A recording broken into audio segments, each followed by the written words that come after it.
Hey WhatsApp, welcome to new blouse, sorry থুক্কু, এটা হবে ব্লগ। তো যাই হোক, ভিডিওটা শেষ পর্যন্ত কন্টিনিউ করবেন। আজ আকর্ষণীয় কিছু দৃশ্য তুলে ধরবো। অম্পুজ যাওয়ার পথে এইরকম সুন্দর দৃশ্যখান কোন জায়গাত অবশ্যই কমেন্টে তোমাগুলো জানাইবেন। 48,699 স্পিডত তুলিয়া হামা ধাউন করে চলে এসনো পাগলাপীর। তো আপনারা দেখতেই পাচ্ছেন। তো এখানে পাগলাপীরের যে ঐতিহাসিক মাজারটি রয়েছে, তো এই পাগলাপীর নামটি কোথা থেকে উৎপত্তি হয়েছে আপনারা অবশ্যই কমেন্টে জানাবেন। বকবকাইতে সেই কাঙ্ক্ষিত জায়গায় উপস্থিত আই লাভ রংপুর। হুর হুর হুস হুস, আপু সাইড দাও। যাই হোক, ওই দিক থেকে দুইটা ফ্যান ফলোয়ার এমনভাবে দৌড়ি আমার কাছে চলে এসছে যেটা কল্পনার বাইরে। মোর প্লেন খান থাকি নামিয়ায় ভক্তদের ভালোবাসা দেখে পুরোই মুগ্ধ হয়ে গেছি। তো আপনারা দেখতেই পাচ্ছেন তার কিছু নমুনা। আমি মানুষের ভালোবাসা কতটুকু অর্জন করতে পেরেছি যা নিজ চোখে দেখতে পারলাম। সাইটে দাঁড়িয়ে থাকা মোর ক্যামেরাম্যানও কোনো এক মা ধরে বলতেছে 10 টাকা বাবা দেশ মুই চা খাইম। ভিডিওর যে মূল বিষয় সেটা হলো রফিকুল ভাইয়ের 20,000 ফলোয়ার উপলক্ষে কেক কাটানো হচ্ছে। উনি আমাকে দাওয়াত করছিল, আমি এসেছি। আমি এত ফলোয়ার অর্জন করছি বিদায় আমি ওনাকে না বলতে পারি না, কারণ আমিও কোনো না কোনো এক সময় ছোট ইউজার ছিলাম, কারণ অহংকার পতনের মূল।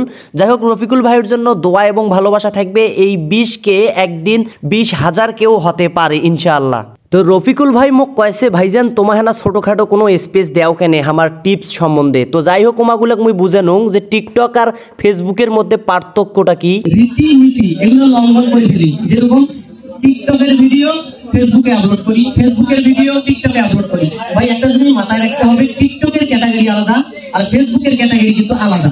যখন আপনি টিকটকের ভিডিও ফেসবুকে আপলোড করবেন অনেক কিন্তু সমস্যা ফিক্স করেন। অনেকে আছে যে ভাই পেজ নিয়ে এসে এই সমস্যা সেই সমস্যা, প্রোফাইল ইস্যু সমস্যা, কপিরাইট ধরছে। তো এই সমস্যাগুলো তখনই আসে যখন আমরা টিকটকের ভিডিও টিকটক বানান নিষেধ করতেছি না, কিন্তু টিকটকের ভিডিও টিকটকের আইডিতে আপলোড করেন। এখানে শুধু আমি না, এখানে ছোটখাটো অনেক ক্রিয়েটর আছে। তার মধ্যে ন্যূনতম একজন ক্রিয়েটর আছে, তার নাম হচ্ছে বল্টু ভাই, যিনি সৈয়দপুর বাণিজ্য মেলায় একটা বিখ্যাত ডায়লগ দিয়েছিল, উটাও বচ্চ লাইরা চাইরা মামা খুশি তো, এরকম। তার মুখ থেকে আমরা শুনবো।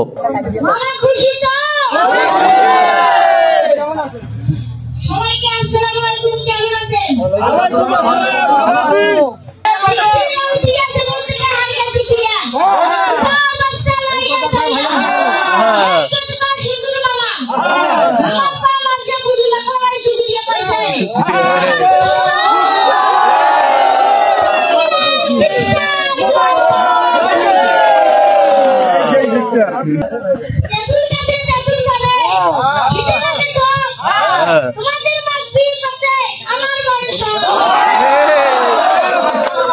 সব কাজ সম্পূর্ণ করে কেক কাটা শুরু করলাম। রফিকুল ভাইয়ের জন্য দোয়া এবং ভালোবাসা দুটোই থাকলো। একদিন অনেক বড় ক্রিয়েটর হবে।